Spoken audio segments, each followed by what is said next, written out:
Bonjour Charles, bonjour à vous qui nous écoutez. On va être honnête avec vous, on teste un nouveau dispositif pour l'enregistrement de notre podcast. On s'excuse donc par avance si vous entendez des bruits à travers nos micros, mais on va faire de notre mieux. Bonjour Sarah. Oui, effectivement, on va essayer de parler distinctement pour que vous puissiez nous entendre et surtout comprendre, parce que on le sait, chez Investelli, c'est le plus important. On est ensemble aujourd'hui pour parler d'un constat que nous avons fait, les ETF se démocratisent en France. Effectivement, Sarah, merci de me recevoir pour ce nouvel épisode, encore une fois. C'est un sujet hyper intéressant et qui doit intéresser tous les Français qui décident d'épargner ou qui ont un peu d'argent de côté, qui ne savent pas comment le placer ou l'investir. Donc, let's go. Alors, on a déjà parlé du fait qu'on doive se fixer des objectifs et les erreurs communes en investissement en parlant toujours du fait que les ETF, c'était quand même un bon moyen d'y arriver. Les ETF qu'on appelle trackers en français, parce qu'on veut toujours porter notre petite touche, ils restent, ou du moins ils restaient inconnus de la part du grand public. Quand j'explique que je suis journaliste dans ce milieu, par exemple, on me demande toujours à un moment donné, mais attends, je te coupe, c'est quoi un ETF d'abord? Donc je simplifie en une phrase, c'est un panier d'actions. Et on continue de m'écouter en sachant très bien que la bourse, c'est pas pour soi, parce que c'est opaque, etc. Mais je vois déjà une différence, notamment dans mes sources, puisque des médias traditionnels et connus du grand public commencent à écrire des articles et à faire des podcasts sur ces fameux ETF. Oui, c'est vrai, je le constate aussi chez Investelli, on met vraiment les ETF en avant et on jure que par eux. Mais on voit que ça commence à toucher d'autres personnes que nos connaissances qui restent dans le cercle de la finance en France. Mhm. On voit que ça se démocratise justement par les podcasts ou moi je vois beaucoup de personnes avec des La Finance pour les nuls ou les ETF pour les nuls, etc. Mhm. On sait que les Français, bon, il y en a un sur deux qui écoutent des podcasts par mois minimum sur les différentes applications. Donc c'est accessible à tous, dans les transports, dans le métro, dans la voiture.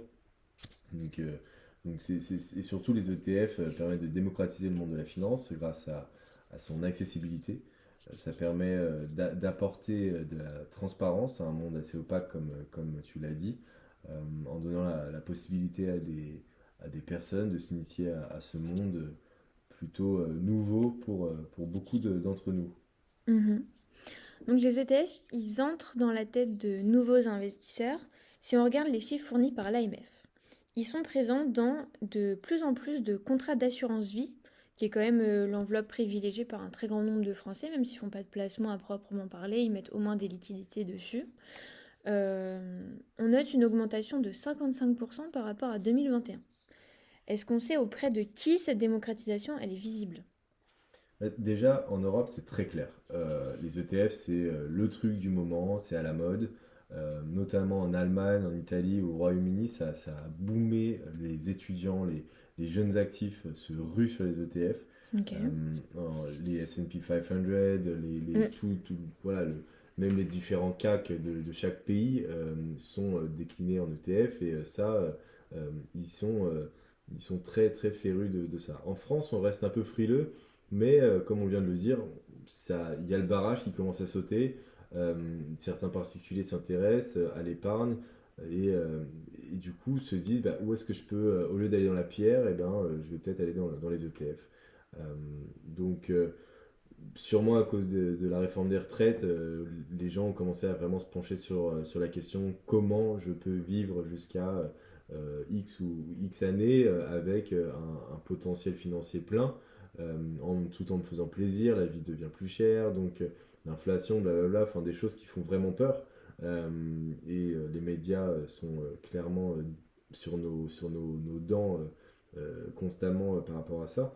Maintenant, du coup, je pense que ça a fait un peu un wake-up call et les gens se réveillent pour aller chercher d'autres moyens d'épargner. J'en parlais avec mon meilleur ami il y a pas longtemps, justement hier soir, et il me disait j'ai deux enfants, une femme, mon travail va pas forcément me permettre de vivre jusqu'à la fin de mes jours, et il faut que j'ai un autre moyen d'avoir une petite épargne sur le côté et avoir ok mon livret A pour du secours et de l'exceptionnel mais Mm. le reste sur de l'ETF et de la bourse. Donc clairement, il me dit je vais aller sur une Vestali parce que ça va me permettre beaucoup de choses. Mais mais il y a cette prise de conscience de je veux plus pour ma famille pour sécuriser tout ça et je peux le faire grâce à la bourse. Mais c'est vrai que ça reste un milieu qu'on imagine quand même masculin malgré tout.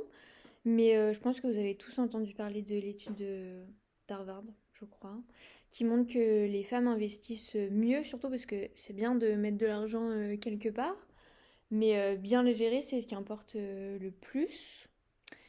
Et donc les ETF, ils deviennent populaires auprès des Français, mais quels sont leurs avantages?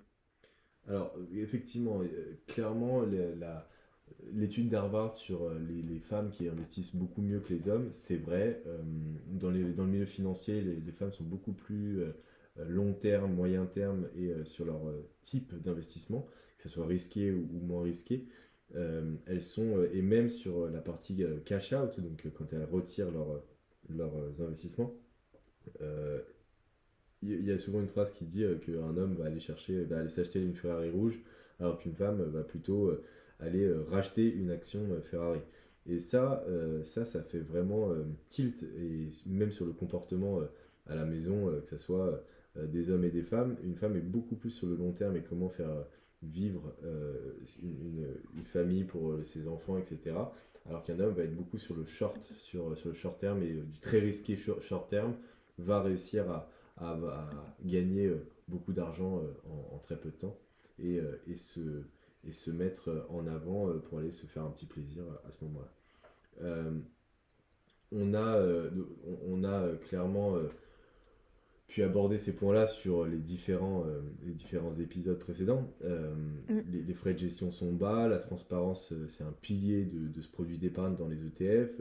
Ils permettent une diversification simplifiée, puisque on peut investir dans des dizaines, voire des centaines d'entreprises d'un seul coup, ça c'est vrai. Mm. La liquidité, vous pouvez acheter ou vendre au rythme de la bourse, puisque tout est indexé dessus. Ça reste un investissement passif et sur le long terme. Donc il n'y a pas besoin de connaître les marchés par cœur, de suivre l'actualité tous les jours. Enfin, voilà, c'est quelque chose de moins risqué, de plus long terme et de plus passif. Voilà. Mm. Exactement, c'est des avantages qui attirent les nouveaux investisseurs. Il y a aussi la notion de donner un sens. On cherche à donner un sens à tous les aspects de notre vie, donc pourquoi pas l'investissement? D'autant plus l'investissement, en fait, j'ai envie de dire, parce qu'on va pas donner de l'argent à une entreprise qui fait des trucs pas clairs Éthique, ouais. et surtout Mm. ouais, pas éthiques. Mm. Donc c'est hyper important et c'est surtout possible grâce aux ETF. On peut investir dans des entreprises qui ont les mêmes valeurs que nous, qui défendent les valeurs qui nous tiennent à cœur. Donc c'est hyper important. Et c'est possible d'investir en bourse, qui reste quand même une institution et qui peut sembler être réservée à une élite, on peut le dire, hein. Et ce, sans débourser des milliers, des centaines d'euros, juste quelques dizaines d'euros par mois, ça suffit. Ou un rythme que vous avez choisi, vous, selon vos objectifs et votre capital.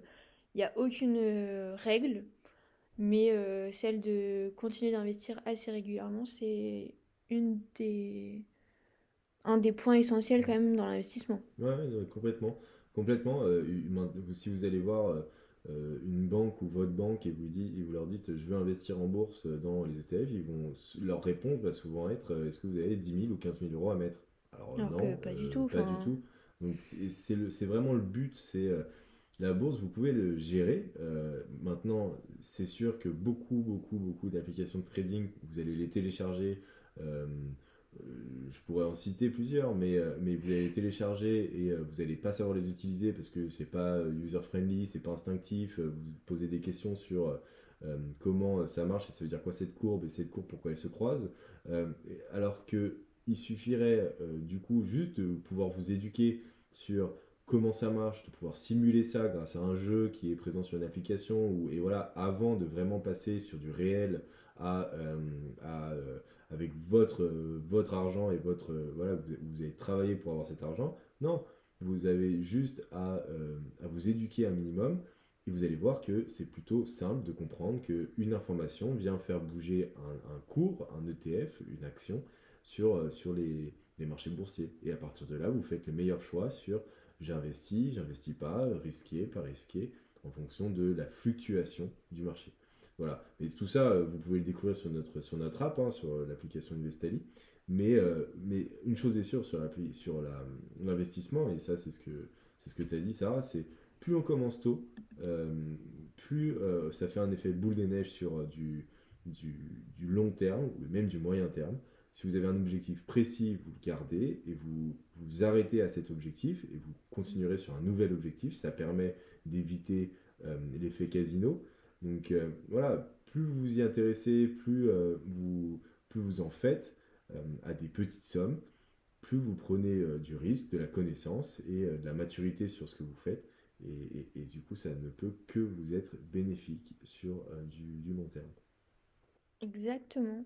Et on vous rappelle surtout de ne pas surréagir face aux fluctuations du marché et de garder en tête vos objectifs sans oublier qu'il s'agit globalement de stratégies long terme, C'est ça, voire moyen terme selon exactement. l'appellation. Voilà. Mm. Merci Charles pour ces réponses. Vous pouvez retrouver ce podcast et les autres podcasts sur YouTube, l'application Investali et désormais sur Spotify sous le même nom, Investali, ainsi que d'autres articles sur le sujet des ETF sur le site de .etf.com. Merci Sarah, et puis à très vite.